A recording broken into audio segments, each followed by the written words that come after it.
DC Vigilante here again.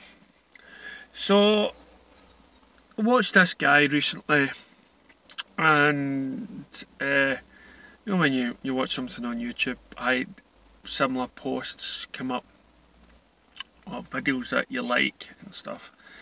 And so this guy came up, and and I'll put a link at the end of the video, so make sure you watch him. I mean, I never heard of him before. Trigger something, but he's got like 1.1 viewers or something like that for his videos. And in the video he talks about how he joined the Snyder movement and everything else, and I thought, what a great idea for a video.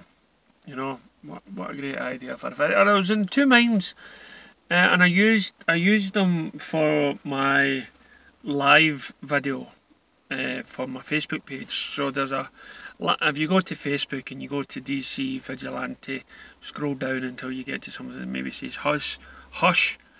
You'll get a preview of the movie, the animated movie, what I thought about it, and followed on by this guy.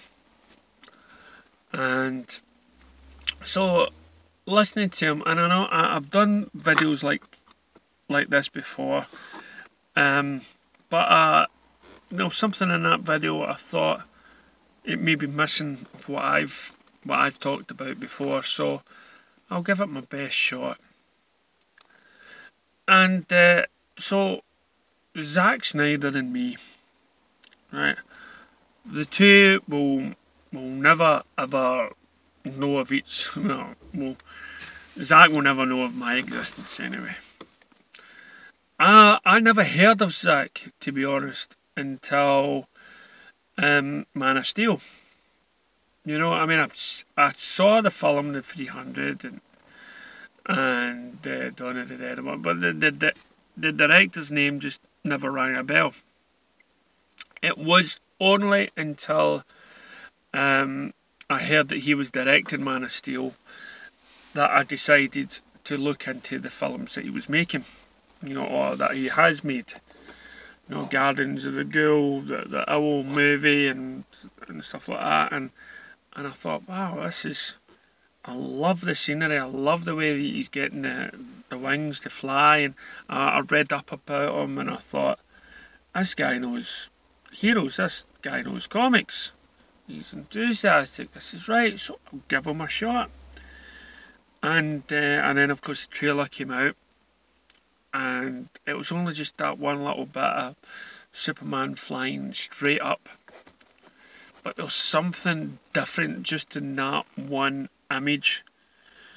And then of course you had the image of the swing and the grass blowing in the wind and stuff, and I thought, this guy's taking him serious. This guy's, you know, because beforehand you had the city set, you know, you had him in Metropolis, Clark, and everything else, but the cinematography and just on these wee snip trailers blew my mind. And then as the film came out, you know, I heard stuff about it. Some fans were angry about things that happened in the movie, and I just shoved that to the side, and I thought, I really want to get to see this, and we watched it. It's a guy that sort of laughed at me when Zod broke the neck, and I thought, wow. And I reasoned with it and stuff like that, and I went back home, and I went on Facebook groups and everything else, and big groups and stuff, and started talking about it. But then I realised that people were putting it down, and DC fans were complaining and everything else, and I thought, we're fans, we're meant to be joyful in this movie. You know, I've been reading Superman since, you know, since I was a little boy, and Batman, and I never once felt anything wrong with that movie. You know, and I thought, I'm tired of this. I don't want to turn on Facebook and suddenly see all this bad rubbish being said about this movie. So, and then they wasn't just talking about Man of Steel, they were talking about just about everything covering DC, and I thought, is this a fan group or a hate group? So I decided to create Man of Steel Fan Gives Hope, the Facebook page, where I would spend most of the time defending Zack's decision and everything else, and that went on for a wee while, and the page got to a number and then it stayed there for a while, and I just wondered what's going to be next. What movie are we going to have? You know, another Man of Steel movie. I cannot wait, because it finished it off where he's just getting his job at the Daily Planet. Where are we going from here? It was exciting. And lo and behold, Comic-Con arrived, and we had that famous introduction to the Batman and Superman signature. And, you know, I've dreamt of going to Comic-Con. Dreamt of going there. Now, not so much. Why? Because the one or two movies that I would have loved to experience at Comic-Con to be the first experience that has been done. That was Justice League and Man of Steel. So for me to go to Comic-Con in San Diego now is pointless, because, you know, though I would just love to be in the vicinity of all those fans of the movie. So just give us a second. I'm going to open this window. It's a bit stuffy in here. Hold on. Right.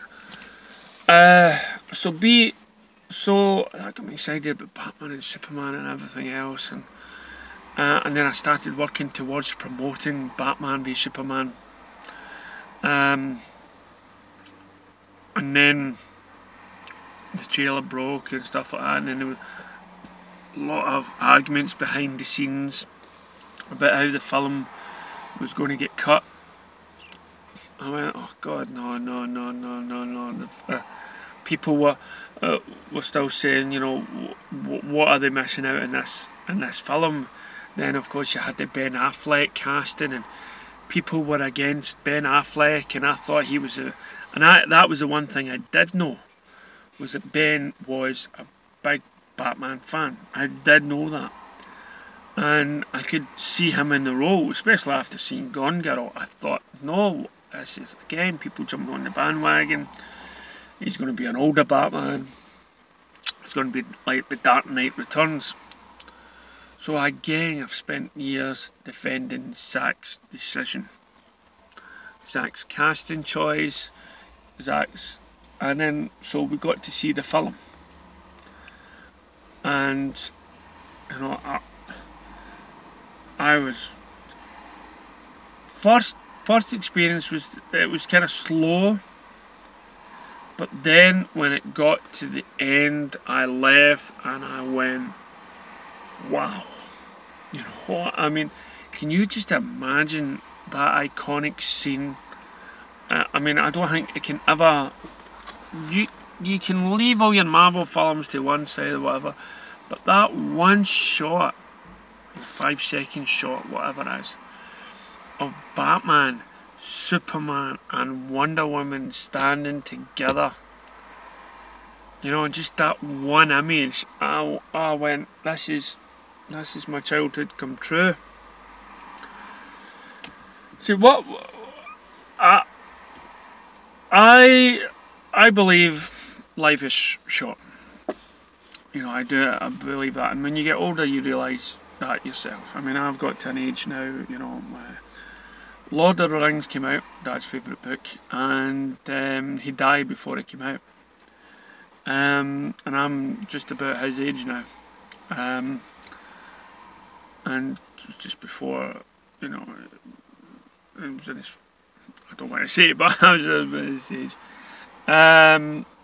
So you've got this small bracket, you know, this small life bracket, and you think, you know, we want it now. We want these films today, not tomorrow. We don't know if they're going to be here tomorrow, so we've got to enjoy it. And so again, I found myself defending Batman v Superman, and then there was talks about it being a failure, and then I thought, how's it a failure? Then I started thinking about it, and I said, well, surely with Batman, Superman, and Wonder Woman in it for the first time, it's got to hit something like $1 billion. And then, of course, what we put that down to is either critics or bloggers, or these new YouTube channels, whose geeks, maybe like myself, who have suddenly come out of the closet, think it's cool just to put it down because it didn't turn out the way they wanted. Just like Man of Steel, it wasn't filmed the same nostalgic way it was before, and people have got to break the mould here with that. You know, Batman can go on and to so many different versions of himself, and so can Superman. And then there was talk about an ultimate cut. I was gobsmacked. Ultimate cut, and it was going to be released in the cinemas. Nothing like that, I recall, has ever been done so quick after that. And it was, for me, it was like Warner Brothers was panicking, and they had to make sure that a film went out like Batman v Superman, that they would get the money. But they already got the money because it wasn't a failure at the box office. But to Warner Brothers it was, because they had these big money drops on them. But this was a film that was unique, and this isn't a BBS review. God, I've done so many of them.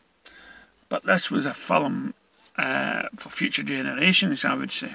You know, I think once you've gotten over the Marvel hype, you suddenly realise how great BVS really was.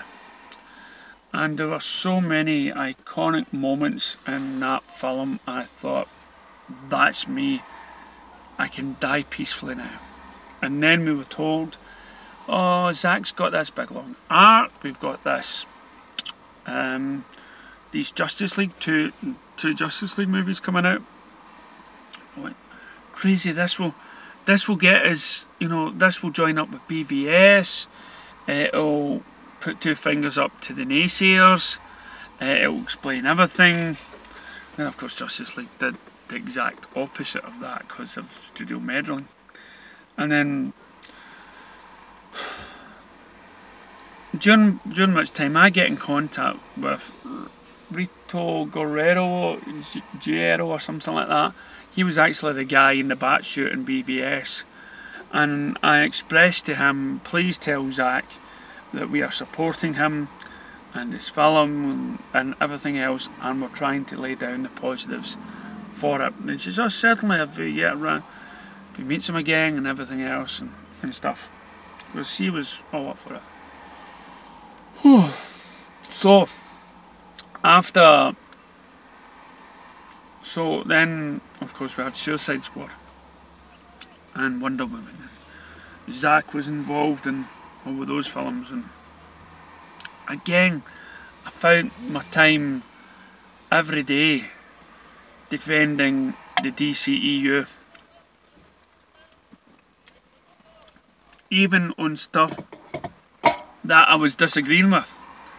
You know, because of the makeup of my page, I was basically, you know, saying stuff was good rather than saying, you know, it was bad, because I had to defend these decisions that Warner Brothers was making over the movies, Suicide Squad and stuff.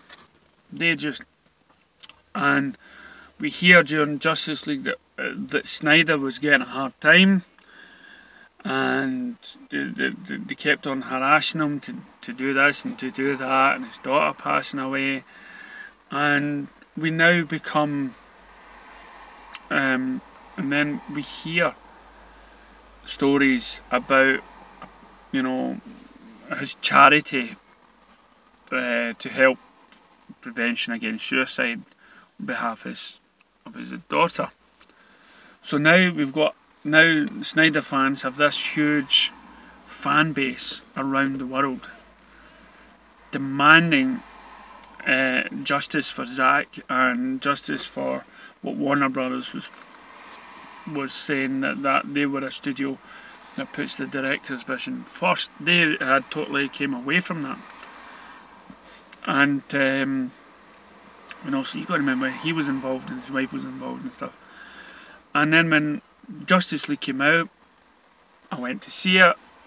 I was relieved. I thought it was okay. I thought it was alright. I asked people. And then when Justice League, you know, and I didn't really spot the mouth bit. Really, it was my partner that did. And once you realise, you know, the moustache thing, it never leaves you. And of course, all this stuff about the new composers and everything else, and you saw Zack Snyder's name on the screen, and then as more and more information comes out,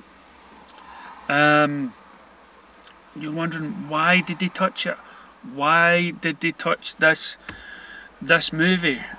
And only recently we found out about Darkseid and everything else. But in the part, and we were just, well, and then everywhere on the internet that they had this, you know, release the Snyder Cut. It was becoming big. But I say that, there's still a lot of people where I work in Scotland and UK that I've never heard of the Snyder Cut. Never heard of it. But people on YouTube, people on Facebook won't be quiet about it. They can't.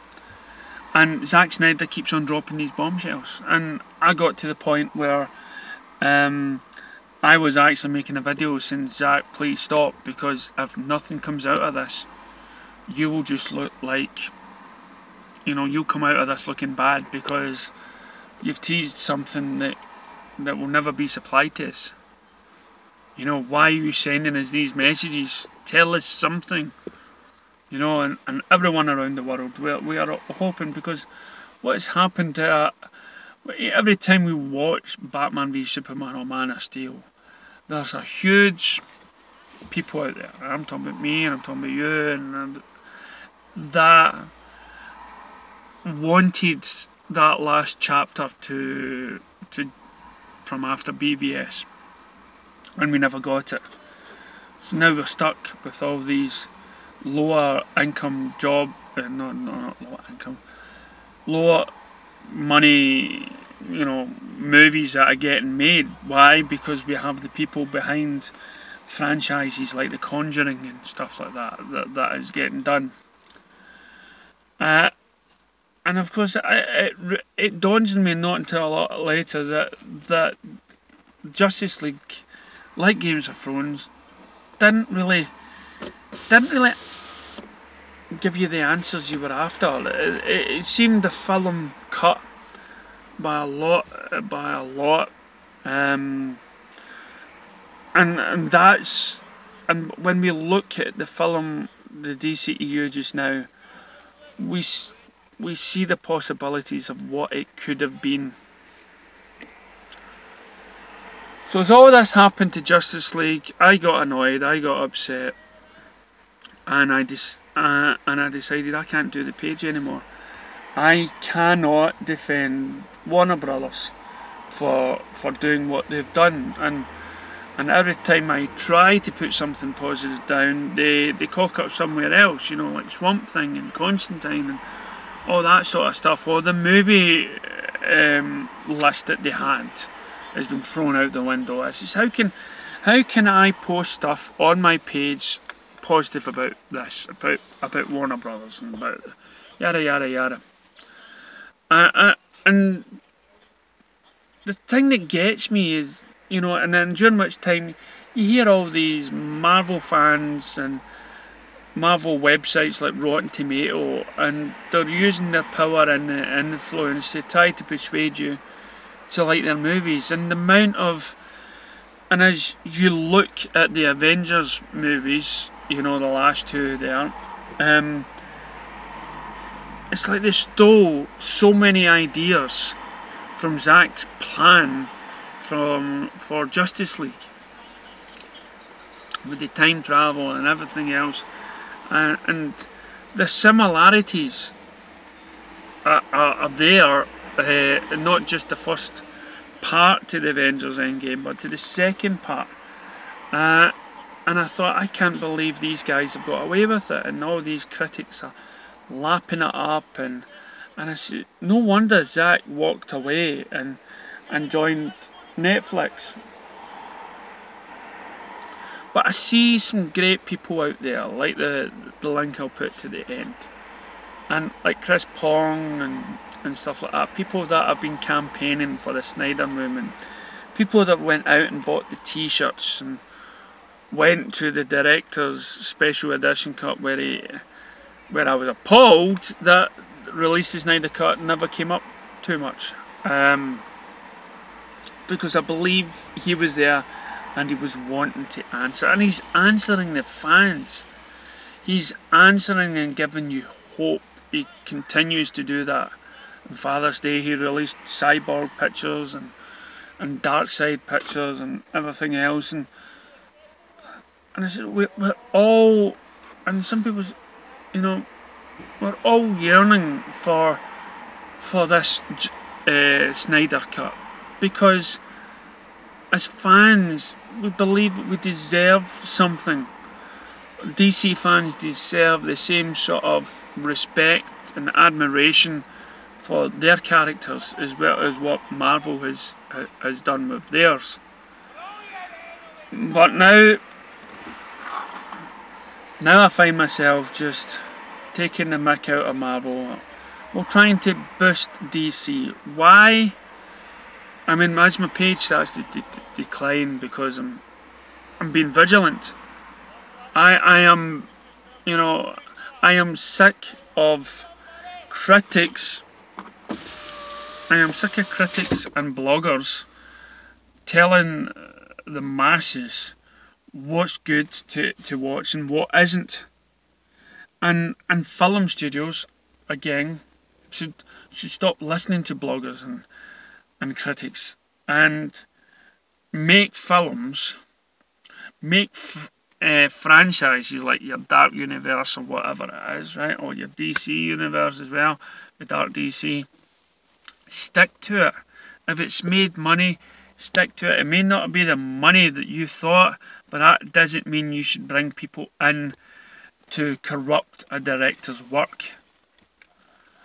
Now, I believe the only time I will shut down this page or this YouTube channel is the day we get the Snyder Cut. Is the day that DC fans feel vindicated to see their heroes being portrayed in the right way, and they be honoured in the right way. And I don't see any other director having that pull apart from Zack. And that is why, you know, he's one of the reasons why I boycott Marvel. I post most of his news. I watch, you know, I talk positively all the time about Man of Steel and BVS and all his earlier work, and as fans we need satisfaction and by getting this. And some of you say, well, what right have we got, you know, to demand that? Well, we're the consumer. We're the ones that are buying the cinema ticket to watch the films that you're telling us is good. We're the consumer that has to listen to critics who are paid for by bigger companies to lie about their movies. So, by joining Zack and seeing what he is doing for his fans and tweeting and messaging his fans, he is just as passionate about his movie being released as we all are. And if the Snyder fans can do this, can help, I mean, it will happen. If the Snyder Cut gets released, then that is down to people like you and me helping promote and showcasing what the Snyder Cut is. And I think that will be my relationship with Zack Snyder. As even though he will never know of it, I'll be there supporting the Snyder Cut and everything else until the consumer and the director can come together and share what they all love. So anyway, check this guy out. Listen to what he says. Great stuff about Ben Affleck on there, and thanks for watching. Sorry about the length of the video. That's been my truth. Catch you later.